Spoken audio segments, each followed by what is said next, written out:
Today's Terminology Tuesday is the FSBO, the for sale by owner. And should you DIY your own sale? I mean, everything sells right now, right? Does it really matter if you have a realtor? You already know the answer to that question. Of course it does. But the reason why, I think if you just boil it all the way down, the way that you get top dollar right now isn't from one offer typically. It's from 10 offers that drive the price up, and it's like an auction. It just starts going up and it builds and it kind of gets this momentum going that drives it to the ultimate price. A for sale by owner doesn't truly have a way to expose your property.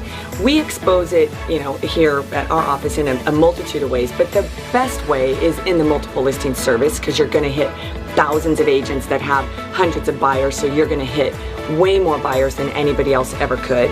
So when you go FSBO, and maybe you get that one person who walks up and is like, hey, I wanna buy your house, and you're excited because you're like, hey, that's more than we even thought. But what if it was 50,000 more than you even thought, or 100? That's what we're seeing these days. Even us realtors are completely shocked sometimes with the money that we're getting. So should you for sale by owner? Absolutely not. But either way, give us a call and I'd be happy to answer any of your questions.